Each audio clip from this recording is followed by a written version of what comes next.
भगवान ही सत्य है और बाकी सब कल्पना है। तो भगवान जो सत्य है उसमें जाने का प्रयास करना चाहिए, असत्य में नहीं रहना चाहिए। इसलिए वेद हमको आगाह करते हैं कि असतो माँ सदगमय, तमसो माँ ज्योतिर्गमय, मृत्युर्मा अमृतम गमय। जीव है, जीव जो है उसके ऊपर उसकी चॉइस है, वो चाहे तो कैसे रहे, तो भौतिक शक्ति में रह सकता है माया शक्ति के अधीन, और अंतरंगा शक्ति में रह सकता है। लेकिन माया शक्ति झूठी है और झूठ में ही रखती है ना। सत्य नहीं है माया शक्ति में, है ना। सब उसको बेवकूफ बना के रखा जाता है भौतिक शक्ति के अंतर्गत। लेकिन भगवान की जो अंतरंगा शक्ति है वो सत्य है, और भगवान की सभी लीलाएं अंतरंगा शक्ति के अधीन होती हैं, तो वो सत्य है। और हमको वो काल्पनिक लगता है ना। ऐसा लगता है पता नहीं है हुआ कि नहीं हुआ, भले ही प्रमाण कितने भी हो तब भी हमको जल्दी से विश्वास नहीं होता है। और हम ये असत्य को ही सत्य मानते हैं, असत्य रे सत्य गौरी मानी।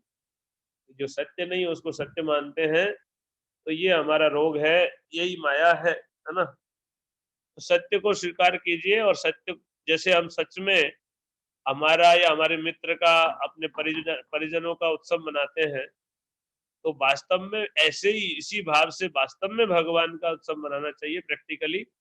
ये ऐसा नहीं कि कल्पना में मना रहे हैं कोई, वास्तविकता में ही भगवान का ही मनाना चाहिए, भगवान का। और उस दिन जो है व्रत करो, भगवान का गुणगान करो, सुनो, अधिक जप करो, और भगवान राम का स्मरण करो, उनकी लीलाओं का स्मरण करो। और भगवान राम का जो है ना, उस दिन अगर अभिषेक में भाग लेने का अवसर मिले तो अभिषेक में भाग लो, अगर भगवान राम का स्वरूप है, विग्रह है तो। और नहीं तो मन से ही जो है जितना हो सके भगवान की लीला स्मरण करो, सेवा करो, सुनो, पढ़ो। और भोग भगवान के लिए अच्छे अच्छे पकवान बनाओ, भोग लगाओ, है ना। भगवान को भोग अर्पित करो, और फिर प्रसाद पाके व्रत खोलो, है ना। तो फीस्ट करना चाहिए, नाचो गाओ भगवान का कीर्तन करके, है ना। जैसे उत्सव में हम मनाते हैं ना, तो जीवंत प्रोसेस है भक्ति। लेकिन हम लोगों को डेड लगती है भक्ति, क्योंकि हम लोग भक्ति को जो है व्यवहारिक नहीं करके कल्पना में करते हैं। भक्ति कल्पना में करते हैं, और संसार को जो कल्पना है उसको सत्य में जीना चाहते हैं। असत्य को सत्य मानते हैं, सत्य को असत्य मानते हैं। जो रियलिटी है उसको कल्पना मानते हैं, कल्पना को रियलिटी मानते हैं, है ना। तो इसीलिए उल्टा हो रखा है, कल्पना में तो सुख हो नहीं सकता। तो जो रियल में सुख है वो तो भक्ति में है, लेकिन उसको कल्पना में करते हैं, तो भक्ति के फिर वो उसका भी सुख नहीं मिलता है ना। और संसार में सुख है ही नहीं, क्योंकि ये तो कल्पना है ना। इसमें सुख की कल्पना जरूर है, सुख नहीं है, उल्टा दुख मिलता रहता है। तो भगवान का स्मरण करने के लिए हमको भगवान की लीलाएं हैं।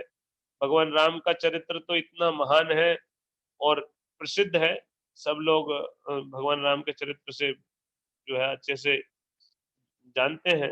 भगवान राम की लीलाओं को सुने हैं, खूब खूब सारी लीलाएं आपने सुनी है भगवान राम की। तो लीलाओं का, लेकिन भगवान राम की लीलाएं जितनी मधुर है कि उनको जितनी बार सुनो उतनी बार हमेशा नवीन लगती है। और क्योंकि भगवान वो भगवान है, ये इसलिए भी ये है कि भगवान की लीलाएं हमेशा आनंद देने वाली हैं, और जो है हमेशा नवीन लगती है ना। तो हमको जो है कुछ भगवान की लीलाओं का स्मरण करना चाहिए। भगवान ने कैसे कैसे क्या किया, कहाँ कहाँ गए, कैसे कैसे कहाँ कहाँ किया था। भगवान के गुणों का स्मरण करना चाहिए, भगवान ने कैसे और भगवान क्या चाहते हैं, कैसा उनका जो है, क्या क्यों आए भगवान इधर, और किस उद्देश्य से आए, हमसे क्या चाहते हैं, हमको क्या शिक्षा देना चाहते हैं, है ना। ये सब विचार करना चाहिए। और भगवान के जो महान चरित्र है उसको उसका स्मरण कर करके हमारा कल्याण हो जाएगा। क्योंकि भगवान का जो कथा है वो रियल है ना। वो काल्पनिक नहीं है, वो सत्य है। और उन कथाओं का स्मरण हमको करना चाहिए, है ना।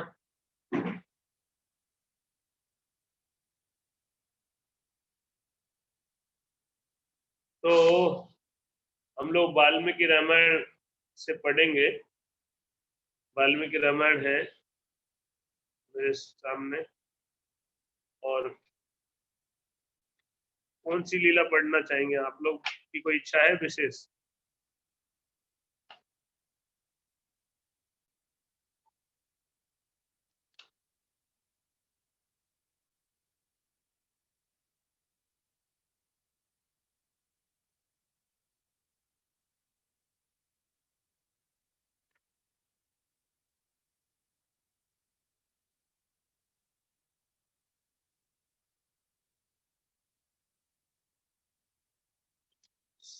समुंदर वाली, केवट वाली केवट है, है, शबरी वाला। और किसी का है?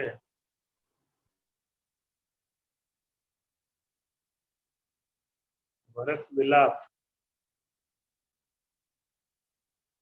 अच्छा, महिपाल को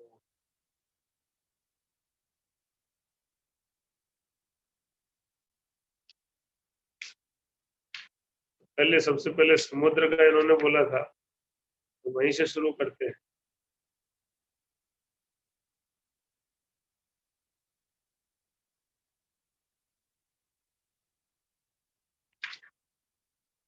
तो आपने जैसे ये क्या, मन के समझ क्या?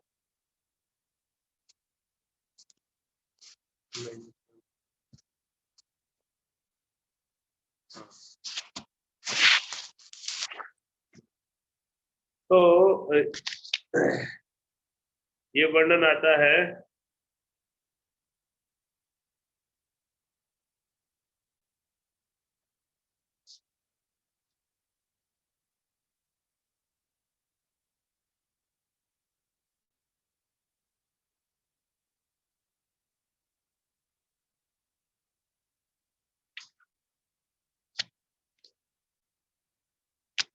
हनुमान जी पता लगा लिए थे, और हनुमान जी पता लगा के आए, फिर हनुमान जी ने बताया कि जो है सीता जी हैं और वहां पे हैं, ऐसे सुरक्षित हैं और बहुत इंतजार कर रही हैं, शोक से दुखी हैं, ऐसा करके वर्णन हुआ।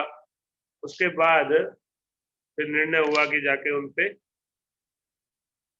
जाना है। तो समुद्र किनारे आए सब वानरों को लेके भगवान, है ना।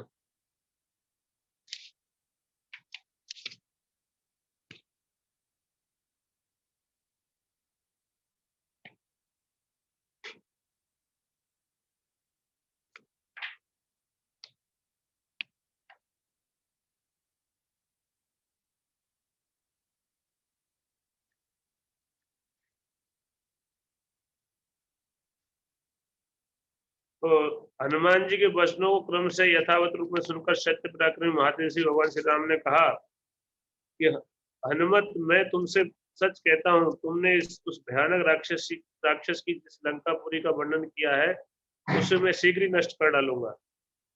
सुग्रीव, तुम इसी मुहूर्त में प्रस्थान की तैयारी करो। सूर्यदेव जिनके मध्य भाग में जा पहुंचे हैं, जिनके मध्य भाग में जा पहुंचे हैं, इसलिए इस विजय नामक मुहूर्त में हमारी यात्रा उपयुक्त होगी।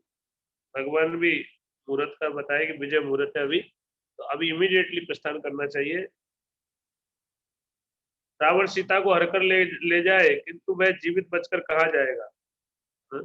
भगवान बोल रहे हैं, सिद्ध आदि के मुंह से लंका पर मेरी चढ़ाई का समाचार सुनकर सीता को अपने जीवन की आशा बन जाएगी। ठीक उसी तरह जैसे जीवन का अंत उपस्थित होने पर यदि रोगी अमृत का स्पर्श कर ले अथवा अमृतम द्रवभूत औषधि को पी ले, उसे जीवन की आशा हो जाती है। भगवान कह रहे हैं कि सीता को जो है पता चल जाएगा, जब मैं हमला करूंगा तो लोगों से पता चल जाएगा, तो सीता को जीने की इच्छा बनी रहेगी, है ना। उन्होंने बताया था सीता मरने के लिए सोच रही है, दुखी है बहुत, है ना। तो भगवान बोलते हैं आज उत्तर फाल्गुन नामक नक्षत्र है, कल चंद्रमा का हस्त नक्षत्र में से योग होगा, इसलिए सुग्रीव हम लोग आज ही हम सारी सेनाओं के साथ यात्रा कर दें। इस समय जो शकुन प्रकट हो रहे हैं, जिन्हें मैं देख रहा हूँ, उनसे यह विश्वास होता है कि मैं अवश्य रावण का वध करके जनक नंदिनी सीता को ले आऊंगा। इसके सिवा मेरी दाहिनी आंख का ऊपरी भाग फड़क रहा है, वह भी मानो मेरी विजय प्राप्ति और मनोरथ सिद्धि को सूचित कर रहा है। तो यहाँ एक संकेत है जो है कि पुरुषों का दाहिनी आंख अगर फड़कती है, दाई आंख, तो वो शुभ होती है, और बाई आंख फड़कती है तो अशुभ होती है पुरुषों की। और स्त्रियों की अगर बाई आंख फड़कती तो वो शुभ होती है, और दाई आंख फड़कती तो अशुभ होती है ना। ये कुछ लक्षण होते हैं ऐसे। तो आंख फड़कने में भी ऐसा है कि अगर कोई विचार आया और उस पे दाई आंख फड़क रही है आपकी, मतलब वो अच्छा संपन्न होने की संभावना है उसकी, है ना। यह सुनकर बानराज सुग्रीव तथा लक्ष्मण ने उनका बड़ा आदर किया। तत्पश्चात नीति निपुण धर्मात्मा श्री राम ने फिर कहा कि इस सेना के आगे आगे 1 लाख बेगवान बानरों से घिरे हुए सेनापति नील मार्ग देखने के लिए चले, है ना। आगे सेना नील चले और वो 1 लाख सैनिकों के साथ, सुरक्षा के साथ। सेनापति नील, तुम सारी सेना को ऐसे मार्ग से शीघ्रता पूर्वक ले चलो जिसमें फल मूल की अधिकता हो, शीतल छाया से युक्त सघन वन हो, ठंडा जल मिल सके और मधु भी उपलब्ध हो सके। तो भगवान ने इसलिए कहा कि बंदर लोग सेना में सारी आर्मी वाले हैं, उनको भोजन की व्यवस्था, फल फूल ही खाएंगे वो। तो फल कंद मूल वगैरह हो जिस रास्ते में पर्याप्त, और अच्छा पीने पानी हो पीने का अच्छा, और शहद शहद हो, है ना, मधुमक्खियों के छत्ते हो, तो उसको खा पी के प्रसन्न रहेंगे। संभव है दुरात्मा राक्षस रास्ते के फल मूल और जल को विष आदि से दूषित कर दे, अतः तुम मार्ग में सतत सावधान रहकर उनसे इन वस्तुओं की रक्षा करना। वानरों को चाहिए कि जहां गड्ढे, दुर्गम वन और साधारण जंगल हो, वहां सब और कूद फांद कर यह देखते रहे कि कहीं शत्रु की सेना तो नहीं छिपी है। हाँ? ऐसा नहीं हो कि हम आगे निकल जाएं और शत्रु अकस्मात पीछे से आक्रमण कर दे। जिस सेना में बाल, वृद्ध आदि के कारण दुर्बलता हो, वह यहाँ किष्किंधा में ही रह जाए, क्योंकि हमारा यह युद्ध रूपी कृत्य बड़ा भयंकर है। अतः इसके लिए बल विक्रम संपन्न सेना ही यात्रा करनी चाहिए। कि वो सैनिक जो है, जो कम उम्र वाले हैं और बूढ़े हैं, वो लोग नहीं जाए, क्योंकि ये बहुत भयानक है। इसलिए वो जो है किष्किंधा में रहे। सैकड़ों और हजारों महाबली कपि केसरी वीर महासागर की जलराशि के समान भयंकर एवं अपार वानर सेना के अग्रभाग को अपने साथ आगे बढ़ाए चले। पर्वत के समान विशाल का गज महाबली गवे गवे मत वाले सांड की भांति पराक्रमी गपाक्ष सेना के आगे आगे चले। उछल कूदकर चलने वाले कपियों के पालक वानर शिरोमणि ऋषभ इस बानर सेना के दाहिने भाग की रक्षा करने हेतु चले। ऐसे करके भगवान वर्णन करते हैं, और कौन कौन कैसे कैसे चलेगा और सेना किस तरह से आगे बढ़ेगी। तो ये करते हुए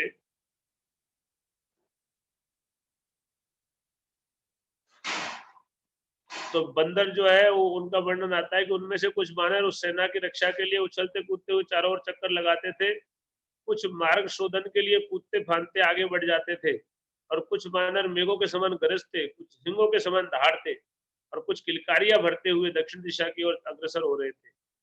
वे सुगंधित मधु पीते और मीठे जल फल खाते हुए मंजरी पुंज धारण करने वाले विशाल वृक्षों को उखाड़ कर कंधों पर लिए चल रहे थे, पेड़ों को उखाड़ के कंधे पर रख के चल रहे थे। कुछ मतवाले बानर विनोद के लिए एक दूसरे को ढो रहे थे, एक के ऊपर दूसरा चढ़ के भी चल रहे थे, है ना। कोई अपने ऊपर चढ़े हुए बानर को झटक कर दूर फेंक देते थे, कोई चलते चलते ऊपर की को उछल पड़ते थे, और दूसरे बानर दूसरों दूसरों के ऊपर से धक्के देकर नीचे गिरा देते थे।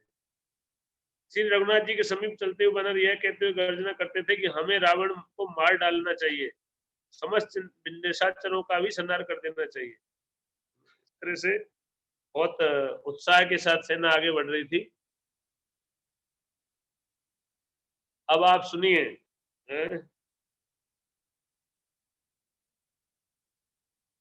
आगे ही आगे नील चल रहे हैं जो 1 लाख सेना के साथ चल रहे हैं। अब सेना की काउंटिंग कितनी है आप अनुमान लगाइए कि नील आगे आगे चल रहे हैं, वो 1 लाख सैनिकों से घिरे हुए हैं उनकी सुरक्षा में, और रास्ता दिखाते हुए चल रहे हैं। सेना के मध्य भाग में राजा सुग्रीव, श्री राम और लक्ष्मण है। ये तीनों शत्रुसूदन वीर अनेक बलशाली और भयंकर बानरों से घिरे हुए चल रहे थे, है ना। सतबली नामक एक वीर बानर 10 करोड़ बानरों के साथ अकेला ही सारी सेना को अपने नियंत्रण में रखकर उसकी रक्षा करता था। 100 करोड़ बानरों से घिरे हुए केसरी और पनस ये सेना के एक भाग दक्षिण भाग की तथा बहुत से बानर सैनिकों को साथ लिए गज और अर्क ये बानर सेना के दूसरे भाग वाम भाग की रक्षा करते थे। तो बाई तरफ जो है 100 करोड़ सैनिक है, दाई तरफ 100 करोड़ सैनिक है, और जो पीछे की तरफ 10 करोड़ है, और इस तरह से ये सेना चल रही है ना।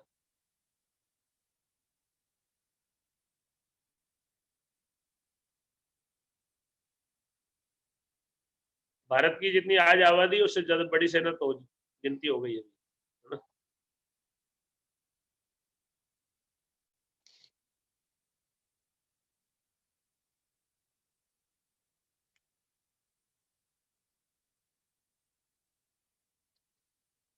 इतनी सेना तो देख के ही आदमी मर जाए, इतनी विशाल सेना। और ये पूरी सेना कहाँ पहुंची है?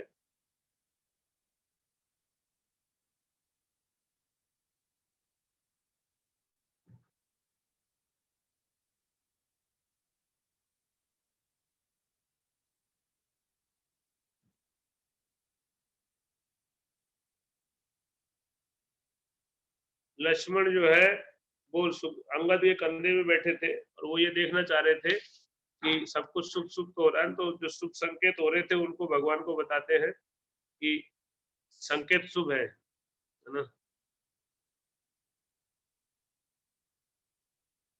बानर जो चल रहे थे उनकी धूल उड़ रही थी, उससे सूर्य ढक गया है। आप सोच लीजिए इतनी विशाल सेना थी, हो ही जाएगा ऐसा, है ना।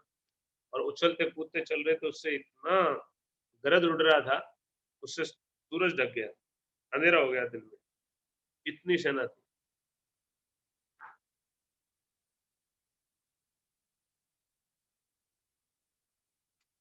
वो लोग जो है गरज रहे थे और लाखों करोड़ों वन जो है वो थे,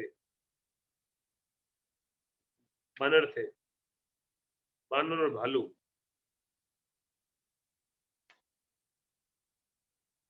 इस प्रकार वे विशाल बानर सेना दिन रात चलती रही, है ना, लगातार कंटिन्यूस चल रहे थे। और वो पहुंचे हैं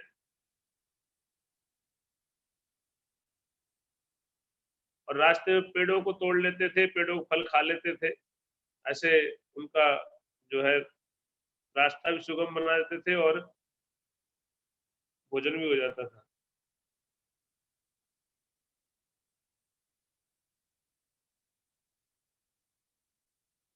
और मधुमक्खियों के छत्ते तोड़ते थे, उनसे मधु पीते थे, ये उनके रास्ते का आहार था। और भूख प्यास लगी तो पानी पी लेते थे, है ना।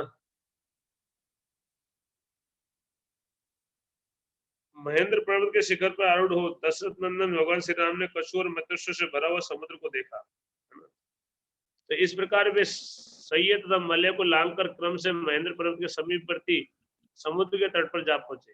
महेंद्र पर्वत के पास समुद्र तट पर जा पहुंचे, जहां बड़ा भयंकर शब्द हो रहा था, इसका समुद्र गरज रहा था।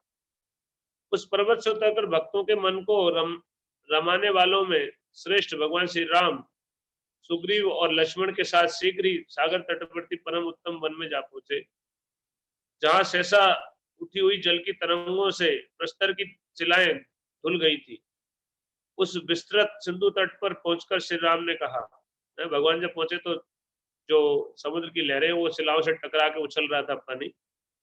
और भगवान बोले, सुग्रीव लो, हम सब लोग समुद्र के किनारे तो आ गए, अब यहाँ मन में फिर वही चिंता उत्पन्न हो गई तुम्हारे सामने पहले उपस्थित थी। इससे आगे तो यह सरिताओं का स्वामी महासागर ही विद्यमान है, जिसका कहीं पार नहीं दिखाई देता। अब बिना किसी समुचित उपाय के सागर को पार करना संभव है, इसलिए यही सेना का पड़ा पड़ जाए और हम लोग यहाँ बैठकर यह विचार आरंभ करें कि किस प्रकार यह वानर सेना समुद्र के उस पार तक पहुंच सकती है। तो इस प्रकार सीताहरण के शोक से दुर्बल हुए महाबाहु श्री राम ने समुद्र के किनारे पहुंचकर उस समय सारी सेनाओं को वहां ठहरने की आज्ञा दी। वे बोले, कपिश्रेष्ठ, समस्त सेनाओं को समुद्र के तट पर ठहराया जाए। अब यहाँ हमारे लिए समुद्र लांघने के उपाय पर विचार करने का अवसर प्राप्त हुआ है। अब ये विचार करना है कि समुद्र कैसे लांघेंगे। इस समय कोई भी सेनापति किसी भी कारण से अपनी अपनी सेना को छोड़कर कहीं अन्यत्र न जाए। समस्त सूरवीर वानर सेना की रक्षा के लिए यथास्थान चले आए। सबको यह जान लेना चाहिए कि हम लोगों पर राक्षसों की माया से गुप्त भय आ सकता है। राक्षस जो है उनको पता होगा इतनी बड़ी सेना है, तो वो तो गुप्तचरी करते हैं, उनको जानकारी होगी, तो कभी भी हमला भी कर सकते हैं। भगवान ने ये चेतावनी दिया। श्री चंद्र जी का ये वचन सुनकर लक्ष्मण सहित सुग्रीव ने वृक्षावलियों सुशोभित सागर तट पर सेना को ठहरा दिया। समुद्र के पास ठहरी हुई वह विशाल वानर सेना मधु के समान पिंगल वर्ण के जल से भरे हुए दूसरे सागर की सी शोभा धारण करती थी। ऐसा लग रहा था उस सेना को देख के कोई दूसरा समुद्र है, जो पीले रंग का है। वानरों का जो कलर होता है पीठ का, तो ऐसा लग रहा था कि पीले रंग का कोई दूसरा समुद्र है। एक समुद्र ये नीला है और ये पीला पीला समुद्र। ऐसा सेना ही इतनी समुद्र के समान सेना थी, है ना। और वो ठहर गई। सागर तटवर्ती वन में पहुंचकर वे सभी श्रेष्ठ वानर समुद्र के उस पार जाने की अभिलाषा मन में लिए वहीं ठहर गए, है ना। वहां डेरा डालते हुए उन श्री राम आदि की सेनाओं के संचरण से जो महान कोलाहल हुआ, वह महासागर की गंभीर गर्जना को भी दबाकर सुनाई देने लगा। तो जो जो वानर ठहरे, तो उधर जो लहरों से जो गर्जना उठ रही थी, उससे ज्यादा गर्जना इसमें हो रही थी, आवाज इनकी वानरों की। सुग्रीव द्वारा सुरक्षित वह वानरों की विशाल सेना श्री रामचंद्र जी के कार्य साधन में तत्पर हो रीछ, लंगूर और वानरों के भेद से 3 भागों में विभक्त होकर ठहर गई। तो रीछों की सेना अलग, मतलब रीछ मतलब भालू, और लंगूर लंगूर जो थे वो एक सेना, और वानरों की सेना अलग, 3 भाग में वो लोग डट गए। महासागर के तट पर पहुंचकर वे वानर सेना वायु के वेग से कंपित हुए समुद्र की शोभा देखती हुई बड़े हर्ष का अनुभव करती थी, जिसका दूसरा तट बहुत दूर था और बीच में कोई आश्रय नहीं था, जिसमें राक्षसों के समुदाय निवास करते थे। उस वरुणालय समुद्र को देखते हुए वे वानर युद्धपति उसके तट पर बैठे रहे।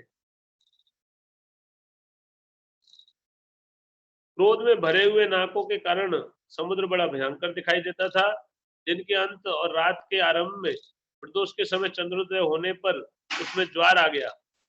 उस समय वह फेन समूह के साथ हंसता तथा उत्ताल तरंगों के कारण नाचता से प्रतीत होता था। तो ये वर्णन है, रात को समुद्र में ज्वार आता है, ज्वार भाटा बोलते हैं ना, कि वो तूफान आता है जब चंद्रमा उदय होता है, तो पानी ऊपर आ जाता है और सुबह वापस डाउन हो जाता है।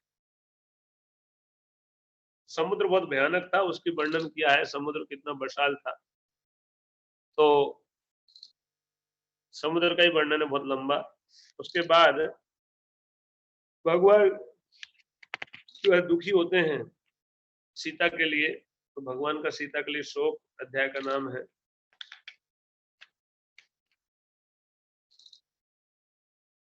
और फिर उधर रावण जो है अपना सलाह करता है मंत्रियों से, और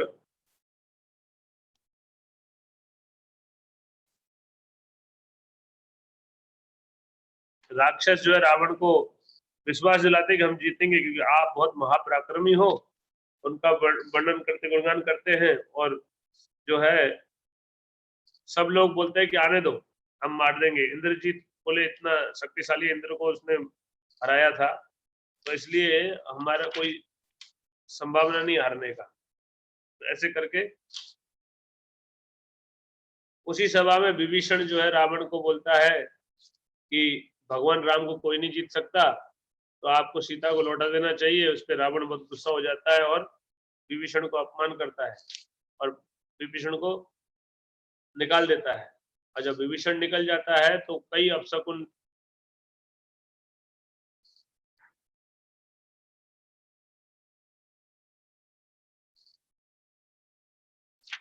जो है विभीषण बताता है कि बहुत सारे अपशकुन दिखाई दे रहे हैं, आप कृपया करके सीता को लौटा दो।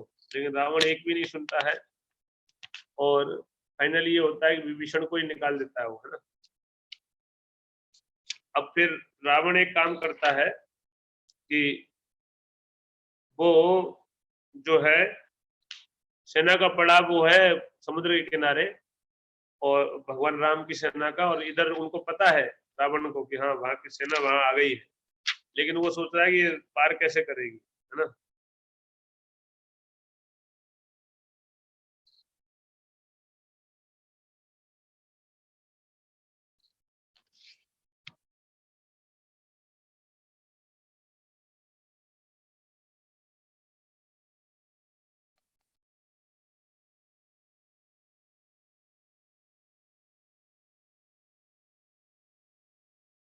ये काफी कुछ वर्णन है।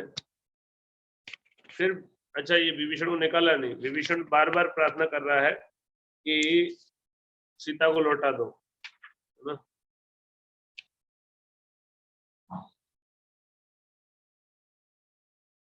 इंद्रजीत जो है विभीषण का अपमान करता है, फिर रावण भी विभीषण का तिरस्कार करता है, जो है विभीषण चला जाता है वहां से, और तब विभीषण जो है भगवान राम की शरण में आते हैं। बड़ा लंबा वर्णन है अलग अलग चैप्टर में, है ना। तो भगवान शरण आते हैं, इसी में विभीषण जो शरण आते हैं, तो ये प्रसंग हुआ था। ये समुद्र किनारे भगवान है, अभी तक योजना ही चल रही है इधर कि क्या करें, समुद्र को कैसे लगेंगे, और तभी एक दिन देखते हैं कि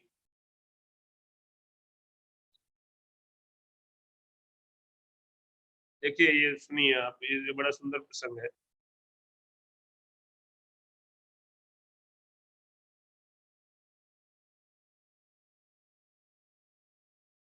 चार राक्षसों के साथ विभीषण जो है भगवान से मिलने के लिए आते हैं, और उन चारों राक्षसों के साथ पांचवें विभीषण को देखकर दुर्गर्ष एवं बुद्धिमान वीर बानरराज सुग्रीव ने वानरों के साथ विचार किया। थोड़ी देर तक सोचकर उन्होंने हनुमान आदि सब वानरों से उत्तम बात कही। देखो, सब प्रकार के अस्त्र शस्त्रों से संपन्न ये राक्षस दूसरे चार निशाचरों के साथ आ रहा है। इसमें संदेह नहीं कि यह हमें मारने के लिए ही आता होगा। सुग्रीव की ये बात सुनकर वे सभी श्रेष्ठ वानर साल वृक्ष और पर्वत की शिलाएं उठाकर इस प्रकार बोले। उन्होंने भी हथियार उठा लिए अपने। और राजन, आप शीघ्र ही हमें इन दुरात्माओं के वध की आज्ञा दीजिए, जिससे ये मंदमती निशाचर मरकर गिरे। वो आसमान में आ रहे हैं, और ये बोले अभी निशाना मार के वहीं से पटक देंगे इनको। तो महाबुद्धिमान महापुरुष विभीषण ने आकाश में ही स्थित रहकर सुग्रीव तथा उन वानरों की ओर देखते हुए उच्च स्वर से कहा। सुग्रीव ने आसमान से बोला कि रावण नाम का जो दुराचारी राक्षस निशाचरों का राजा, उसी का मैं छोटा भाई हूँ। मेरा नाम विभीषण है। रावण ने जटायु को मारकर जन्मस्थान से सीता का अपहरण किया था। उसी ने दीन एवं असहाय सीता को रोक रखा है। इन दिनों सीता राक्षसियों के पैदे में रहती है। मैंने भांति भांति की युक्ति संगत वचनों द्वारा उसे बारंबार समझाया कि तुम श्री रामचंद्र की सेवा में सीता को सादर लौटा दो, इसमें भलाई है। यद्यपि मैंने यह बात उसके हित के लिए कही थी, तथापि काल से प्रेरित होने के कारण रावण ने मेरी बात नहीं मानी। ठीक उसी प्रकार जैसे मरणासन्न पुरुष औषधि नहीं लेता है। यही नहीं, उसने मुझे बहुत सी कठोर बातें सुनाई और दास की भांति मेरा अपमान किया। इसलिए मैं अपने स्त्री पुत्रों को वहीं छोड़कर श्री रघुनाथ जी शरण में आया हूँ। वानरों, जो समस्त लोगों को शरण देने वाले हैं, उन महात्मा श्री रामचंद्र के पास जाकर शीघ्र मेरे आगमन की सूचना दो। उनसे कहो शरणार्थी विभीषण सेवा में उपस्थित हुआ है। विभीषण की यह बात सुनकर शीघ्रगामी सुग्रीव ने तुरंत ही भगवान श्री राम के पास जाकर लक्ष्मण के सामने ही कुछ आवेश के साथ कहा।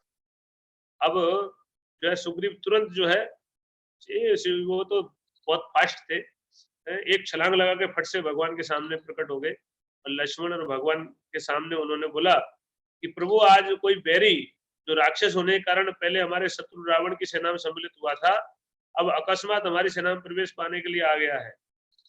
वह मौका पाकर हमें उसी तरह मार डालेगा जैसे उल्लू कौओं का काम तमाम कर देता है। तो सुग्रीव को बिल्कुल डाउट है। सुग्रीव क्या बोल रहा है कि बैरी है, वो हमारी सेना में मिलना चाहता है, लेकिन वो कभी भी हमको मार देगा मौका पाकर। शत्रुओं को संताप देने वाले रघुनंदन, आपको अपने वानर सैनिकों पर अनुग्रह और शत्रु का निग्रह करने के लिए कार्य अकार्य के विचार, सेना की मोर्चेबंदी, नीति युक्त उपायों में के प्रयोग और गुप्तों की नीति आदि के विषय में सतत सावधान रहना चाहिए। ऐसा करने से ही आपका भला होगा। ये राक्षस लोग मनमाना रूप धारण कर सकते हैं, इनमें अंतर्ध्यान होने की भी शक्ति होती है। सूरवीर और मायावी तो ये होते ही हैं, इसलिए इनका कभी विश्वास नहीं करना चाहिए। संभव है ये राक्षस राज रावण का कोई गुप्तचर हो। यदि ऐसा हुआ तो हम लोगों में घुसकर यह फूट पैदा कर देगा, इसमें संदेह नहीं है। फूट का डर रहता है, देखिए, है ना। एकजुटता नहीं रहेगी तो गड़बड़ हो जाएगा। अथवा यह बुद्धिमान राक्षस छिद्र पाकर हमारी विश्वस्त सेना के भीतर घुसकर कभी स्वयं ही हम लोगों पर प्रहार कर बैठेगा, इस बात की भी संभावना है। मित्रों की, जंगली जातियों की तथा परंपरागत वृत्तियों की जो सेनाएं हैं, उन सबका संग्रह तो किया जा सकता है, किंतु जो शत्रु पक्ष से मिले हुए हो ऐसे सैनिकों का संग्रह कदापि नहीं करना चाहिए। कि मित्रों की सेना अपनी सेना में मिलाई जा सकती है, लेकिन शत्रु पक्ष का कोई आदमी को अपनी सेना में नहीं मिलाना चाहिए। फिर वो यह स्वभाव से तो राक्षस ही है, अपने को शत्रु का भाई भी बता रहा है। इस दृष्टि से यह साक्षात हमारा शत्रु ही यहाँ पर आप आया है, फिर इस पर कैसे विश्वास किया जा सकता है। रावण का छोटा भाई जो विभीषण के नाम से प्रसिद्ध है, 4 राक्षसों के साथ आपकी शरण में आया है। अब जाके असली बात बोली है। इतना बोलने के बाद आप उस विभीषण को रावण का भेजा हुआ ही समझे। उचित व्यापार करने वालों में श्रेष्ठ रघुनंदन, मैं तो उसको कैद कर लेना ही उचित समझता हूँ, उसको अरेस्ट कर लेना चाहिए। हे निष्पाप श्री राम, मुझे तो ऐसा जान पड़ता है कि यह राक्षस रावण के कहने से ही यहाँ आया है। इसकी बुद्धि में कुटिलता भरी है, यह माया से छिपा रहेगा, तथा जब आप इस पर पूरा विश्वास करके इसकी ओर से निश्चित हो जाएंगे, तब यह आप ही पर चोट कर बैठेगा। इसी उद्देश्य से इसका यहाँ आना हुआ है। यह महाक्रूर रावण का भाई है, इसलिए इसे कठोर दंड देकर इसके मंत्रियों सहित मार डालना चाहिए। बातचीत की कला जानने वाले रोष में भरे हुए सेनापति सुग्रीव प्रवचन कुशल श्री राम से ऐसी बातें कहकर चुप हो गए। सुग्रीव का वचन सुनकर महाबली श्री राम अपने निकट बैठे हुए हनुमान आदि बानरों से इस प्रकार बोले। बानरों, वानराज सुग्रीव ने रावण के छोटे भाई विभीषण के विषय में जो अत्यंत युक्तियुक्त बातें कही हैं, वे तुम लोगों ने भी सुनी है। मित्रों की स्थायी उन्नति चाहने वाले बुद्धिमान एवं समर्थ पुरुष को कर्तव्य के विषय में संशय उपस्थित होने पर सदा ही सम्मति लेनी चाहिए। सबके सहयोग से ऐसी स्थिति में बात करना चाहिए। तो इस प्रकार मैं आपसे पूछ रहा हूँ, बोले बताइए आपका मत क्या है। तो जो है उन्होंने मत बताया, रघुनंदन, तीनों लोकों में कोई ऐसी बात नहीं है जो आपको ज्ञात न हो, तथापि हम आपके अपने ही अंग हैं, अतः आप मित्र भाव से हमारा सम्मान बढ़ाते हुए हमसे सलाह पूछते हैं। आप सत्यव्रती, सूरवीर, धर्मात्मा, सुदृढ़, पराक्रमी, जांच बूझकर काम करने वाले, स्मरण शक्ति से संपन्न और मित्रों पर विश्वास करके उन्हीं के हाथों में अपने आप को सौंप देने वाले हैं। इसलिए आपके सभी बुद्धिमान एवं सामर्थ्यशाली सचिव एक एक करके बारी बारी से अपने युक्त विचार प्रकट करेंगे। तो अब सबसे पहले अंगद ने विभीषण की परीक्षा के लिए सुझाव दिया। अंगद बोला, भगवान विभीषण शत्रु के पास से आया है, इसलिए उस पर अभी शंका ही करनी चाहिए, उसे सहसा विश्वास पात्र नहीं बना लेना चाहिए। बहुत से सटतापूर्ण विचार रखने वाले लोग अपने मनोभाव छिपाकर विचरण करते हैं और मौका पाते ही प्रहार कर बैठते हैं। इससे बहुत बड़ा अनर्थ हो जाता है। अतः गुण दोष का विचार करके पहले यह निश्चय कर लेना चाहिए कि इस व्यक्ति के से अर्थ की प्राप्ति होगी या अनर्थ की। यदि उसमें गुण हो तो उसे स्वीकार करें, और यदि दोष दिखाई दे तो त्याग दें। तो विश्वास नहीं करें। बोले महाराज, यदि उसमें महान दोष हो तो निसंदेह उसका त्याग कर देना ही उचित होगा। गुणों की दृष्टि से यदि उसमें बहुत से सद्गुण होने पर पता चले, तभी उस व्यक्ति को अपनाना चाहिए। उसके बाद सरब ने विचार रखा कि पुरुष सिंह विभीषण ऊपर, इस विभीषण के ऊपर शीघ्र ही कोई गुप्तचर नियुक्त कर दिया जाए। सूक्ष्म बुद्धि वाले गुप्तचर को भेजकर उसके द्वारा यथावत रूप से इसकी परीक्षा कर ली जाए। तो जामबान बोले कि राक्षस राज रावण बड़ा पापी है, उसने हमारे साथ बैर बांध रखा है, और यह विभीषण उसी के पास से आ रहा है। वास्तव में न तो इसके आने का यह समय है और न ही स्थान ही, इसलिए इसके विषय में सब प्रकार से शंका करनी चाहिए। डाउटफुल तो है, बोलते हैं। कौन बोले? ये जो जामबान है, उन्होंने डाउटफुल बताया कि डाउटफुल केस है प्रभु। और एक मेंद नामक जो है वो था बानर, उन्होंने बोला, महाराज, यह विभीषण रावण का छोटा भाई ये तो है, इसलिए इससे मधुर व्यवहार के साथ साथ धीरे धीरे सब बातें पूछनी चाहिए। नरश्रेष्ठ फिर इसके भाव को समझकर आप बुद्धिपूर्वक या ठीक ठीक निश्चय करें कि यह दुष्ट है या नहीं। इसलिए से मीठी मीठी बात करके पता कर लेना चाहिए कि क्या है, इसका भाव क्या है ना। अब हनुमान जी से पूछे भगवान, तो हनुमान जी क्या बोले देखिए। हनुमान जी बोलते हैं, प्रभु आप बुद्धिमानों में उत्तम, सामर्थ्यशाली और वक्ताओं में श्रेष्ठ हैं। यदि बृहस्पति भी भाषण दें तो वे अपने को आपसे बढ़कर वक्ता नहीं सिद्ध कर सकते। महाराज श्री राम, मैं तो कुछ निवेदन करूंगा, वह वाद विवाद या तर्क स्पर्धा, अधिक बुद्धिमत्ता के अभिमान अथवा किसी प्रकार की कामना से नहीं करूंगा। मैं तो कार्य की गुरुता पर दृष्टि रखकर जो यथार्थ समझूंगा वही बात कहूंगा। आपके मंत्रियों ने जो अर्थ और अनर्थ के निर्णय के लिए गुण दोष की परीक्षा करने का सुझाव दिया, उसमें मुझे दोष दिखाई देता है, क्योंकि इस समय परीक्षा लेना कदापि संभव नहीं है। विभीषण आश्रय देने के योग्य है या नहीं, इसका निर्णय उसे किसी काम में नियुक्त किए बिना नहीं हो सकता, और सहसा उसे किसी काम में लगा देना भी मुझे दोषपूर्ण नहीं प्रतीत होता है। आपके मंत्रियों ने जो गुप्तचर नियुक्त करने की बात कही है, उसका कोई प्रयोजन न होने से वैसा करने कोई युक्त कारण नहीं दिखाई देता। जो दूर रहता है उसका वृत्तांत ज्ञात न हो, उसी के लिए गुप्तचर की नियुक्ति रहती है। गुप्तचर तो दूर, तो सामने है, उसके लिए गुप्तचर क्या लगाना। इसके सिवा जो यह कहा गया कि विभीषण का इस समय यहाँ आना देश काल के अनुरूप नहीं है, इसके विषय में भी मैं अपनी बुद्धि के अनुसार कुछ कहना चाहता हूँ, आप सुने। तो उसके यहाँ आने का यही उत्तम देश और काल है। यह बात किस तरह सिद्ध होती है वैसा बता रहा हूँ। विभीषण एक नीच पुरुष के पास से चलकर एक श्रेष्ठ पुरुष के पास आया है। उसने दोनों के दोष और गुणों की भी विवेचना किया है। तत्पश्चात रावण में दुष्टता और आप में पराक्रम देखकर रावण को छोड़कर आपके पास आ गया है। इसलिए उसका यहाँ आगमन सर्वथा उचित और उसकी उत्तम बुद्धि के अनुरूप है। राजन, किसी मंत्री के द्वारा जो यह कहा गया है कि अपरिचित पुरुषों द्वारा इससे सारी बातें पूछी जाए, उसके विषय में मेरा जांच बूझ कर निश्चय किया हुआ विचार है, जिसे आपके सामने रखता हूँ। यदि कोई अपरिचित व्यक्ति यह पूछेगा कि तुम कौन हो, कहाँ से आए हो, इसलिए आए हो इत्यादि, तब कोई बुद्धिमान पुरुष ऐसा उस पूछने वाले पर संदेह करने लगेगा। और यदि उसे यह मालूम हो जाएगा कि सब कुछ जानते हुए भी मुझसे झूठे ही पूछा जा रहा है, तब सुख के लिए आए हुए उस नवागत मित्र का हृदय कलुषित हो जाएगा। हनुमान जी ने बोला कि अगर हम उससे जाके पूछेंगे तो उसको, उसके मन में संशय आ जाएगा, उसका हृदय दूषित हो जाएगा, वो सही भाव से आया होगा तो उसको शंका हो जाएगी, है ना। तो आगे बोलते हैं फिर हनुमान जी कि इसके सिवा महाराज किसी दूसरे के मन की बात को सहसा समझ लेना संभव नहीं है। बीच बीच में स्वर भेद से आप अच्छी तरह यह निश्चित कर लें कि यह साधु भाव से आया है या असाधु भाव से। तो एकदम से तो पता भी नहीं चलेगा बोले मन की बात। इसकी बातचीत से भी कभी इसका दुर्भाव नहीं लक्षित होता। इसका मुख भी प्रसन्न है, इसलिए मेरे मन में इसके प्रति कोई संदेह नहीं है। बोले वो जिस तरह से आ रहा है उससे तो कोई डाउट लग नहीं रहा। बोलते हैं दुष्ट पुरुष कभी निशंक एवं स्वस्थ चित्त होकर सामने नहीं आ सकता। दुष्ट व्यक्ति के जो है ना भौहें टेढ़ी रहती है एक तरह से, है ना। इसके सिवा उसकी वाणी भी दोषयुक्त होती है।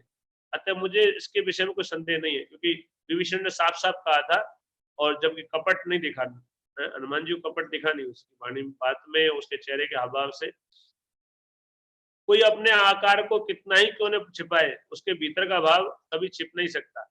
बाहर का आकार पुरुषों के आंतरिक भाव को बलात् प्रकट कर देता है। इसकी जो भाव भंगिमा है वो उसके भाव को प्रकट कर देती है। कार्यवेत्ता में श्रेष्ठ रघुनंदन, विभीषण का यहाँ आगमन रूप जो कार्य है वह देश काल के अनुरूप ही है। ऐसा कार्य यदि योग्य पुरुष के द्वारा संपादित हो तो अपने आप को शीघ्र सफल बनाता है। आपके उद्योग रावण के मिथ्याचार, बाली के वध और सुग्रीव के राज्याभिषेक का समाचार जान सुनकर राज्य पाने की इच्छा से समझ बूझ कर ही यहाँ आपके पास आया है। उसने सब सुना है आपकी कीर्ति, और इसीलिए वो आपके पास आया है। इन्हीं सब बातों को दृष्टि में रखकर विभीषण का अपना लेना चाहिए, ये मेरे को ठीक लगता है। फिर बोलते हैं कि बुद्धिमानों में श्रेष्ठ रघुनाथ जी, इस प्रकार इस राक्षस की सरलता और निर्दोषता के विषय में मैंने यथाशक्ति निवेदन किया। इसे सुनकर आगे आप जैसा उचित समझे वैसा करें। तो वायुनंदन हनुमान जी के मुख से अपने मन में बैठी हुई बात सुनकर दुर्जय वीर भगवान श्री राम का चित्त प्रसन्न हो गया। वे इस प्रकार बोले, है ना, कि मित्रों, विभीषण के संबंध में मैं भी कुछ कहना चाहता हूँ। आप सब लोग मेरे इस साधन में संलग्न रहने वाले हैं, अतः मेरी इच्छा है कि आप भी उसे सुन लें। आगे बोलते हैं कि जो मित्र भाव से मेरे पास आ गया हो, उसे मैं किसी तरह त्याग नहीं सकता। संभव है उसमें कुछ दोष भी हो, परंतु दोषी को बस आश्रय देना ही भी सत्पुरुषों के लिए निंदित नहीं है। तो सत्पुरुष होता है, उसको दोषी भी आए उसकी शरण में तो उसको स्वीकार कर लेना चाहिए। और मैं बोले वो मित्र के भाव में आ रहा है, मैं उसको त्याग सकता ही नहीं हूँ। वानरराज सुग्रीव ने भगवान श्री राम के इस कथन को सुनकर स्वयं भी उसे दोहराया और सुर विचार करके यह परम सुंदर बात कही। फिर वो यह दुष्ट हो या अदुष्ट इससे क्या है, तो यह निशाचर ही। फिर जो मन पुरुष ऐसे संकट में पड़े हुए अपने भाई को छोड़ सकता है, उसका दूसरा ऐसा कौन संबंधी होगा जिसे वह त्याग नहीं सके। सुग्रीव ने काउंटर किया इस बात को कि आप उसको विश्वास करोगे, लेकिन वो अपने भाई के साथ दगा करके आ रहा है, तो आपको आपके साथ दगा नहीं करेगा, इसकी क्या गारंटी है? वो तो और है तो राक्षस ही। वानरराज सुग्रीव की यह बात सुनकर सत्य पराक्रमी श्री रघुनाथ जी सबकी ओर देखकर कुछ मुस्कुराए और पवित्र लक्षण वाले लक्ष्मण से इस प्रकार बोले कि हे सुमित्रा नंदन, इस समय वानरराज ने जैसी बात कही है, ऐसी कोई भी पुरुष शास्त्रों का अध्ययन और गुरुजनों की सेवा किए बिना नहीं कह सकता। परंतु सुग्रीव, तुमने विभीषण में जो भाई के परित्याग रूप दोष की उद्भावना की है, उस विषय में मुझे एक ऐसे अत्यंत सूक्ष्म अर्थ की प्रतीति हो रही है, समस्त राजाओं में प्रत्यक्ष देखा गया है और सभी लोगों में प्रसिद्ध है। राजाओं के छिद्र दो प्रकार के बताए गए, एक तो उसी उसी कुल में उत्पन्न हुए जाति भाई और दूसरे पड़ोसी देशों के निवासी। ये संकट में पड़ने पर अपने विरोधी राजा या राजपुत्र पर प्रहार कर बैठते हैं। उसी वैसे यह विभीषण यहाँ आया है, क्योंकि इसको अपने भाइयों से भय है। तो भगवान उत्तर दे रहे हैं ऐसे, और ये बड़ा लंबा बातचीत है।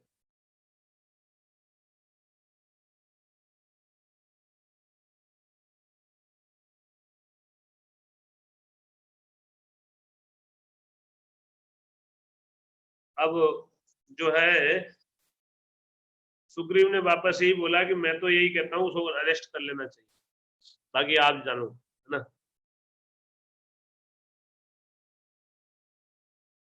और सुग्रीव तो यहाँ तक बोला कि इसको मार ही देना चाहिए, अरेस्ट करके मार देना चाहिए।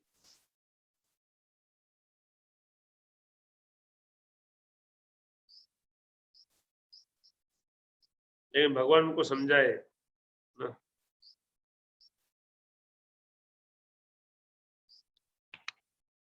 एक स्टोरी सुनाए, सुना जाता है कि कबूतर ने अपनी शरण में आए हुए अपने ही शत्रु एक व्याध का यथोचित आदि सत्कार किया था और उसे निमंत्रण दे अपने शरीर का मांस का भोजन कराया था।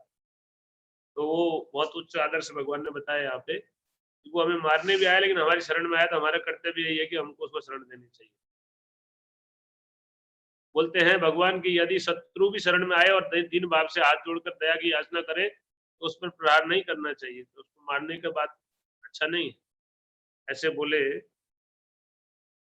तो ऐसे बोलते बोलते भगवान आगे बोलते हैं कि इस प्रकार शरणागत की रक्षा न करने में महान दोष बताया गया है। शरणागत का त्याग स्वर्ग और सुयश की प्राप्ति को मिटा देता है और मनुष्य के बल और वीर्य का नाश करता है। इसलिए मैं तो महर्षि कंडू के उस यथार्थ और उत्तम वचन की पालना करूंगा, क्योंकि वह परिणाम में धर्म, यश और स्वर्ग की प्राप्ति कराने वाला है। फिर ये श्लोक बोले भगवान, शक्रदेव प्रपन्नाय तवास्मि इति याचते अभयम सर्वभूतेभ्यो ददामि एतत् प्रथमम्। जो एक बार भी शरण में आकर मैं तुम्हारा हूं ऐसा कहकर मुझसे रक्षा की प्रार्थना करता है, उसे मैं समस्त प्राणियों से अभय कर देता हूँ। यह मेरा सदा के लिए प्रतिज्ञा है, व्रत है। तो भगवान का ये व्रत है। हाँ, जो बातचीत चल रही थी भगवान ने सुना, है ना। अतः कपिश्रेष्ठ सुग्रीव, यह वह विभीषण जो या वह विभीषण हो या रावण आ गया हो, तुम उसे ले आओ।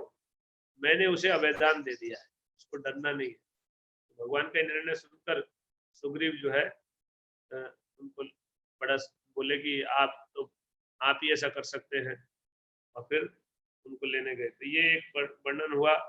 फिर विभीषण आया विभीषण जो है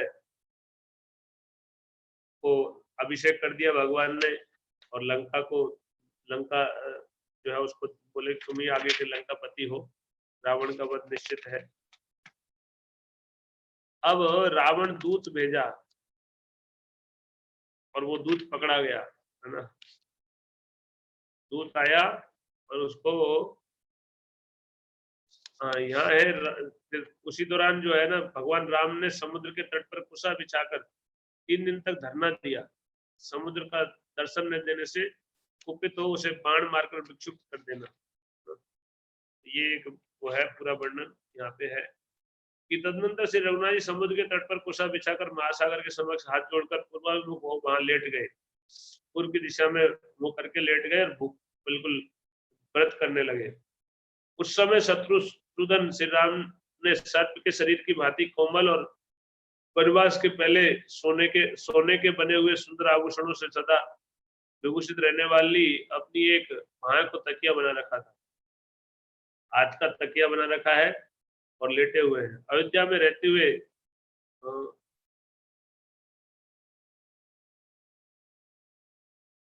भगवान के वर्णन है, सोने उसका ही वर्णन किया है।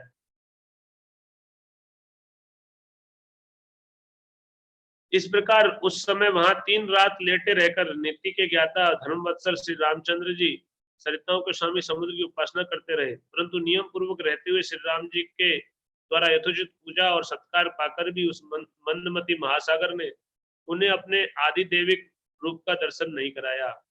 वह उनके समक्ष प्रकट नहीं हुआ, है ना। तो आदि दैविक रूप होता है, एक आदि भौतिक रूप होता है, एक आदि दैविक रूप होता है। आदि भौतिक रूप तो क्या है, भौतिक रूप है समुद्र का जो सागर है पानी का, और आदि दैविक रूप देवता का रूप होता है। तो देव रूप में दर्शन नहीं दिया, है ना। तब अरुण नेत्र प्रांत वाले भगवान श्री राम समुद्र पर कुपित हो उठे और पास ही खड़े हुए शुभ लक्षण युक्त लक्ष्मण से इस प्रकार बोले, समुद्र को अपने ऊपर बड़ा अहंकार है जिससे वह स्वयं मेरे सामने प्रकट नहीं हो रहा है। शांति, क्षमा, सरलता और मधुर भाषण, ये जो सत्पुरुषों के गुण हैं, इनका गुणहीनों के प्रति प्रयोग करने पर यही परिणाम होता है कि वे उस गुणवान पुरुष को भी असमर्थ समझ लेते हैं। भगवान ने बड़े अच्छे बात बोली, बोले शांति की बात करना, क्षमा क्षमा क्षमा दिखाना, सरलता और मीठे वचन बोलने से जो गुणहीन लोग होते हैं उसको कमजोरी समझ लेते हैं। तो इसको वो उनके कहते हैं ना कि लातों के जो भूत बातों से नहीं मानते। तो भगवान यही बोल रहे हैं कि इनको शांति की बात करें, सरलता, मीठे भाषण और सही तरीके से करें तो ये मानेंगे नहीं, मूर्ख लोग, है ना। और वो सोचते हैं कि ये तो कमजोर है इसलिए ऐसा कर रहा है। जो अपनी प्रशंसा करने वाला, दुष्ट, धृष्ट, सर्वत्र धावा करने वाला और अच्छे बुरे सभी लोगों पर कठोर दंड का प्रयोग करने वाला होता है, उस मनुष्य का सब लोग सत्कार करते हैं। जो दुष्ट प्रकृति का होता है और जबरदस्ती करवाता है सब काम, और जो है ना कठोर दंड देता है, ऐसे व्यक्ति को सब झुकते हैं उसके सामने। भगवान बोल रहे। तो लक्ष्मण, शांति के द्वारा इस लोक में न तो कीर्ति प्राप्त की जा सकती है, न यश का प्रसार हो सकता है, और न संग्राम में विजयी पाई जा सकती है। सुमित्र नंदन, आज मेरे बाणों से खंड खंड हो मगर और मत्स्य सब और उतराकर बहने लगेंगे, और उनकी लाशों से इस मकरालय यानी समुद्र का जल अक्षय हो जाएगा। तुम यह दृश्य आज अपनी आंखों से देख लो। लक्ष्मण, तुम देखो कि मैं यहाँ जल में रहने वाले सर्पों के शरीर, मत्स्यों के विशाल कलेवर और जल हस्तियों के शुंड दंड के किस तरह टुकड़े टुकड़े कर डालता हूँ। आज महान युद्ध ठानकर शंखों और सीपियों के समुदाय तथा मत्स्यों और मगरों सहित समुद्र को मैं अभी सुखाई देता हूँ। मगरों का निवास भूत यह समुद्र मुझे क्षमा से युक्त देख असमर्थ समझने लगा है। ऐसे मूर्खों के प्रति की गई क्षमा को धिक्कार है। बोले ऐसे मूर्खों को क्षमा नहीं करना चाहिए, उनको दंड देने में ही कमाई है। तो हे सुमित्रा नंदन, शांति का आश्रय लेने से यह समुद्र मेरे सामने अपना रूप नहीं प्रकट कर रहा है, इसलिए धनुष तथा विषधर सर्पों के समान भयंकर बाण ले आओ। मैं समुद्र को सुखा डालूंगा, फिर बानर लोग पैदल ही लंकापुरी को चले जाएंगे। फिर समुद्र को ही सुखा दूंगा, फिर हम पैदल ही पार कर लेंगे।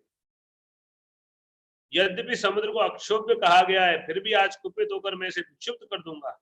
इसमें श्रेष्ठ तरंगें उठती रहती हैं, फिर भी यह सदा अपने तट की मर्यादा में ही रहता है, किंतु अपने बाणों से मारकर मैं इसकी मर्यादा नष्ट कर दूंगा।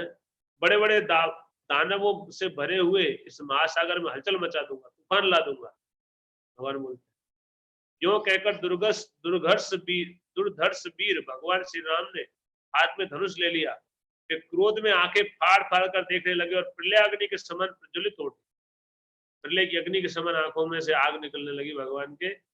उन्होंने अपने भयंकर धनुष को धीरे से दबाकर उस पर प्रत्यंच चढ़ा दी। एक बार टंकार लगाई, उसकी टंकार से सारे जगत को कंपित करते हुए बड़े भयंकर बाण छोड़े, मानो इंद्र ने बहुत से वज्रों का प्रहार किया हो। तेज से प्रज्वलित होते हुए वे महान वेगशाली श्रेष्ठ बाण समुद्र के जल में घुस गए। वहां रहने वाले सर्प भय थर्रा उठे। मत्स्य और मगरों सहित महासागर के जल का महान वेग सहसा अत्यंत भयंकर हो गया। वहां तूफान सा कोलाहल छा गया। बड़ी बड़ी तरंग मालाओं से सारा समुद्र व्याप्त हो गया और शंख और सीपियों पानी के ऊपर उछलाई। वहां धुआं उठने लगा और सारे महासागर में सहसा बड़ी लहरें चक्कर काटने लगी। चमकीले फन और दीप्तिशाली नेत्रों वाले सर्प व्यथित हो उठे तथा पाताल में रहने वाले महापराक्रमी दानव भी व्याकुल हो उठे। सिंधुराज की सहस्त्रों लहरें जो विंध्याचल और मंदराचल के समान विशाल एवं विस्तृत थी, नागों और मकरों को साथ लिए ऊपर उठने लगी। सागर की उत्ताल तरंग वालाएं घूमने लगी और चक्कर काटने लगी। वहां निरंतर निवास करने वाले नाग और राक्षस घबरा गए। बड़े बड़े ग्राह ऊपर को उछलने लगे तथा वरुण के निवास भूत उस समुद्र में सब और भारी कोलाहल मच गया। तो कुछ तीर मारे एक संकेत के तौर पे, इससे ही बहुत बड़ा तूफान आ गया और बहुत सारे जानवर समुद्र से बाहर आ गए और वो है ना उछलने लगे पानी से बाहर निकल के, है ना, उनको समुद्र में रहने में डर लग रहा था। तदनंतर श्री रघुनाथ जी रोज से लंबी सांस लेते हुए अपने भयंकर वेगशाली अनुपम धनुष को पुनः खींचने लगे। यह देख सुमित्रानंद लक्ष्मण उछलकर उनके पास जा पहुंचे और बोले, बस बस, अब नहीं, अब नहीं। ऐसा कहते उन्होंने उनका धनुष पकड़ लिया। भगवान को रोके लक्ष्मण जी, और लक्ष्मण जी बोले, भैया आप वीर शिरोमणि है, इस समुद्र को नष्ट किए बिना भी आपका कार्य संपन्न हो जाएगा।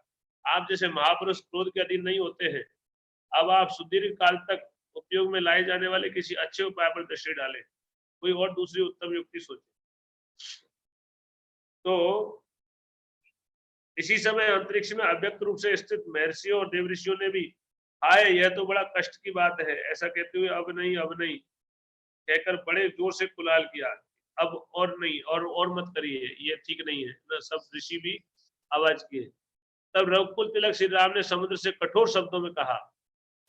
अब भगवान को रोक लिया, तो भगवान रुक तो गए लेकिन फिर समुद्र को ललकारा कि महासागर, आज मैं पाताल से तुझे सुखा डालूंगा। हे सागर, मेरे बाणों से तुम्हारी सारी जलराशि दग्ध हो जाएगी, तू सूख जाएगा और तेरे भीतर रहने वाले सब जीव नष्ट हो जाएंगे। उस दशा में तेरे यहाँ जल के स्थान में विशाल बालू का राशि पैदा हो जाएगी। समुद्र मेरे धनुष द्वारा की गई बाण वर्षा से जब तेरी ऐसी दशा हो जाएगी, तब वानर लोग पैदल ही चलकर तेरे ऊपर उस पार पहुंच जाएंगे। दानवों के निवास स्थान, तू केवल चारों ओर से बहकर आई हुई जलराशि का संग्रह करता है। तुझे मेरे बल और पराक्रम का पता नहीं है, किंतु याद रख, तुझे मुझसे भारी संताप प्राप्त होगा, है ना। क्यों कहकर महाबली श्री राम ने एक ब्रह्मदंड के समान भयंकर बाण को ब्रह्मास्त्र से अभिमंत्रित करके, ब्रह्मास्त्र छोड़ने वाले भगवान करके अपने श्रेष्ठ धनुष पर चढ़ाकर खींचा। श्री रघुनाथ जी द्वारा सहसा उस धनुष के खींचे जाते ही पृथ्वी और आकाश मानो फटने लगे और पर्वत डगमगान उठे। सारे संसार में अंधकार छा गया, किसी को दिशाओं का ज्ञान नहीं रहा। सरिताओं और सरोवर में तत्काल हलचल पैदा हो गई। चंद्रमा और सूर्य नक्षत्रों के साथ त्रियक गति से चलने लगे। आकाश में अंधकार छा गया। उस समय आकाश में सैकड़ों उल्काएं, बड़ा भयानक दृश्य उत्पन्न हुआ जिसका बहुत विस्तृत वर्णन है। समुद्र अपने भीतर रहने वाले प्राणियों, तरंग, सर्पों आदि राक्षसों सहित ऐसा भयानक वेग से युक्त हो गया और प्रलय काल के बिना ही तीव्र गति से अपनी मर्यादा लांघकर 1 योजन आगे बढ़ गया। 1 योजन मतलब 8 किलोमीटर ज्यादा फैल गया, इतना वो प्रभाव हुआ उसका डर के मारे। इस प्रकार नदियों के स्वामी नदों उद्दत समुद्र के मर्यादा लांघकर बढ़ जाने पर शत्रुघ्न श्री रामचंद्र जी अपने स्थान से पीछे नहीं हटे, लेकिन भगवान राम वहीं खड़े थे। तब समुद्र के बीच से सागर स्वयं मूर्तिमान होकर प्रकट हुआ, मानो महाशैल मेरु पर्वत के अंगभूत उदयाचल से सूर्यदेव उदित हुए हो। तो सूर्यदेव के जो है सूर्य जिसे उदय होता है, ऐसे समुद्र के बीच से समुद्र देव प्रकट हुए। उनका वर्णन है वो कैसे दिख रहे थे, और वो इस प्रकार हाथ जोड़कर बोले कि हे सौम्य रघुनंदन, पृथ्वी वायु आकाश जल तथा तेज ये सर्वदा अपने स्वभाव में स्थित रहते हैं, अपने सनातन मार्ग को कभी नहीं छोड़ते, सदा उसी के लिए आश्रित रहते हैं। मेरा भी यह स्वभाव भी है कि जो मैं अगाध और अथाह हूँ, कोई मेरे पार नहीं जा सकता। यदि मेरी थाह मिल जाए तो यह विकार मेरे स्वभाव का व्यतिक्रम में होगा, समुद्र कोई थाह नहीं पा सकता। इसलिए मैं आपसे पार होने का उपाय बताता हूँ। हे राजकुमार, मैं मगर और नाग आदि से भरे हुए अपने जल को किसी कामना से, लोभ से अथवा भय से किसी तरह स्तंभित नहीं होने दूंगा। बोले मेरा जल शांत रहेगा, आप मेरे ऊपर से जा सकते हैं। और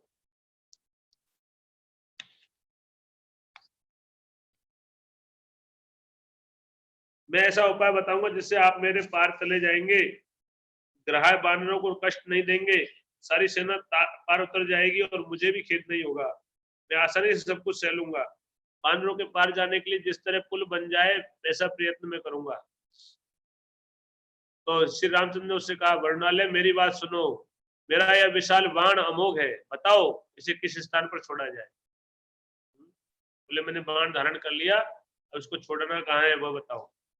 श्री रामचंद्र के वचन सुनकर उस महान बाण को देखकर महादेव महासागर जी का, प्रभु जैसे जगत में आप सर्वत्र विख्यात पुण्यातो, उसी प्रकार मेरे उत्तर की ओर द्रुमकुल्य नाम से विख्यात एक बड़ा ही पवित्र देश है।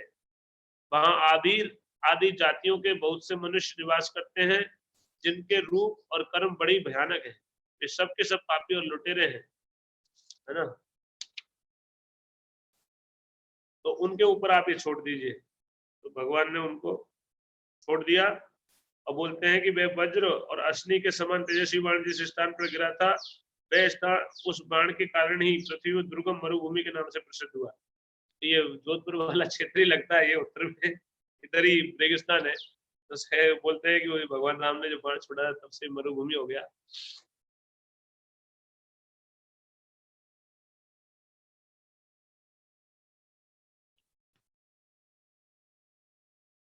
यह मरुभूमि पशुओं के लिए हितकारी होगी, यहाँ रोग कम होंगे, यह भूमि फल मूल रसों से संपन्न होगी।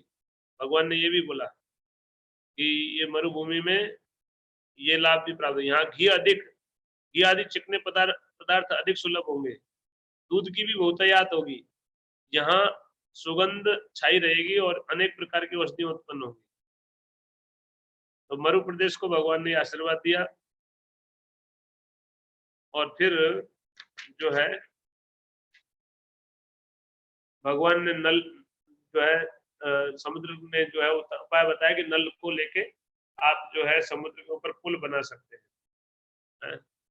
तो भगवान की सुंदर लीला है कि भगवान ने जब समुद्र को ललकारा, तब तो पहले तो नियम से काम किया तो नहीं आया समुद्र, लेकिन जब भगवान ने जो बाण चढ़ा लिया तब जाके समुद्र आया, आने को तैयार हुआ, है ना। तो कौन से ग्रंथ है ये रामायण है, वाल्मीकि रामायण है। उन्होंने पूछा तब कौन है, कौन सा ग्रंथ है ये। तो वाल्मीकि रामायण से हम पढ़ रहे थे। तो बहुत सारी लीलाएं हैं, आप लोगों ने तो बहुत सारी पूछा था, लेकिन एक लीला थोड़ी सी हमने शॉर्ट में चर्चा की। समुद्र पे फिर पुल बनाए भगवान, सबसे बड़ा उनका कार्य था ये।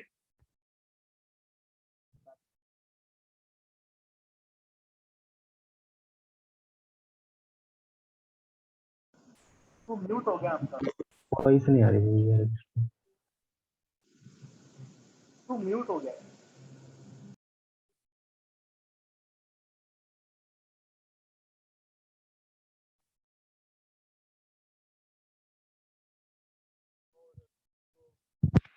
ये था कितना चौड़ा था, 80 योजन। 80 योजन का मतलब हो गया करीब 950 किलोमीटर। तो 950 किलोमीटर और तो जो है चौड़ा, क्योंकि सेना बहुत विशाल थी। इसके आगे ये वर्णन मिलता है भगवान की सेना जो जो कुछ वो आगे थे, रावण के गुप्तचर आया था, और उस गुप्तचर को सेना गिनने के लिए आया था, वो सेना का अनुमान लगाने के लिए। तो उसको पकड़ लिया था और बाद में रावण को बताया, तो उसने जाके बताया था कि रावण को कि कितनी सेना है राम की, है ना। तो भगवान राम ने उसको छोड़ दिया था, बोले अभी नहीं छोड़ना है इसको, इसको गिनने दो सेना, और सेना गिन के जब हम लंका पहुंच जाएंगे तब बताएगा ये रावण को ना, तो तब भेजेंगे इसको। तो जब लंका घेर लिया था भगवान ने तब उसको भेजा था, और तब उसने बताया था कि राम की सेना कितनी विशाल है। तो उसने बहुत इतनी बड़ी संख्या संख्या थी कि रावण को उसने पहले गणित सिखाई, और उसके बाद उसने बताया कितनी है सेना है। अब कल्पना भी नहीं कर सकते हम लोग इतनी सेना है। तो ये भगवान के कार्य अद्भुत होते हैं जो हम लोग सोच नहीं सकते। धरती पे इतना स्थान ही नहीं मिलेगा जितनी सेना थी, ऐसा लगता है वो लंका में कैसे आ गई। तो ये भगवान की अद्भुत शक्ति से अद्भुत पराक्रम होता है, और ये वास्तव में सत्य है, भगवान ऐसा ही करते हैं। जैसे भगवान कृष्ण वृंदावन में गाय चलाते थे, 9 लाख गाय। अब 9 लाख गाय तो भगवान की थी, औरों की भी गाय थी। अब उनको चराएंगे तो स्थान कहाँ बचेगा।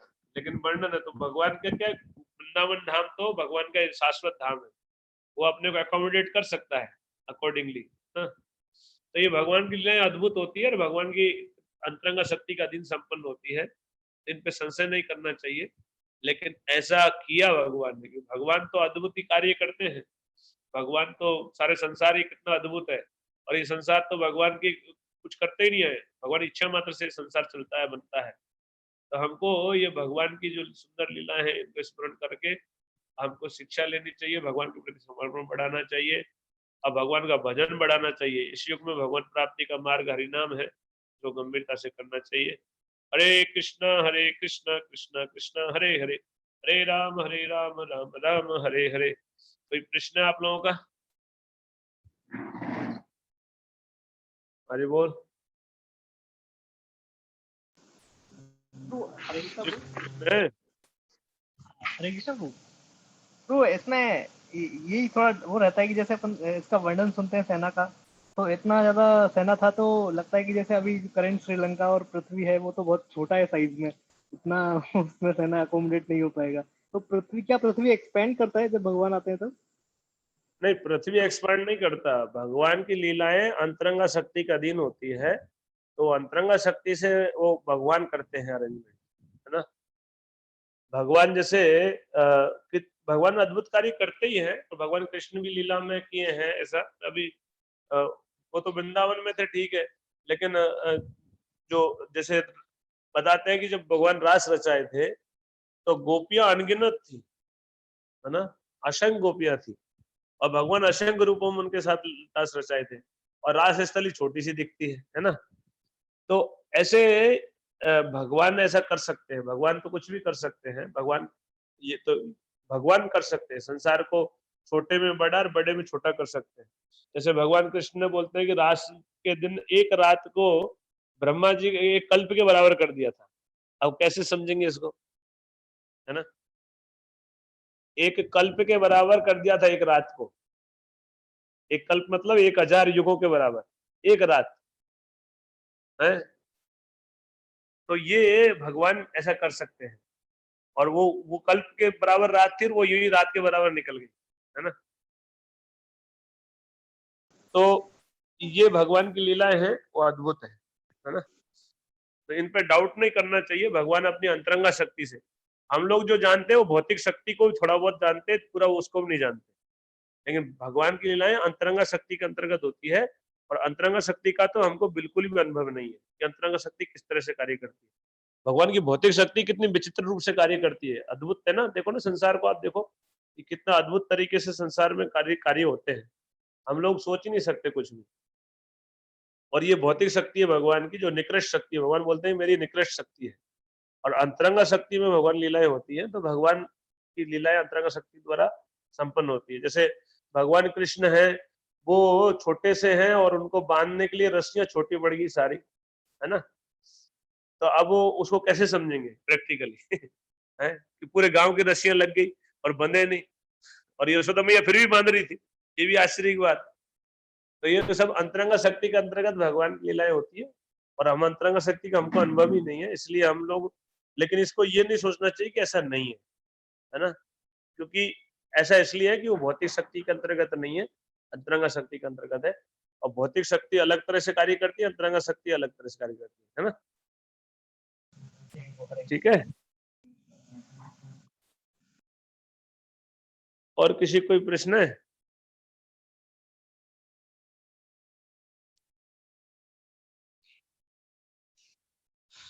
हरे कृष्णा। तो आप लोग जो है ये भगवान का जो वचन है इसको विश्वास कीजिए। भगवान ने बोला है कि जो भी एक बार भी मेरे को समर्पण कर दे और बोल दे कि मैं आपका हूं, तो भगवान जो है हमेशा के लिए उसकी रक्षा करते हैं। भगवान राम के इस वचन को, और भगवान राम जो प्रतिज्ञा लेते हैं उसको निभाते हैं ना। भगवान राम प्रसिद्ध है इसके लिए, जो अपनी प्रतिज्ञा को कभी तोड़ते नहीं है।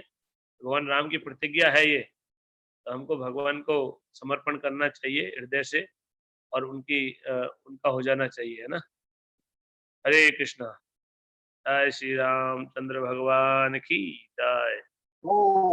जय।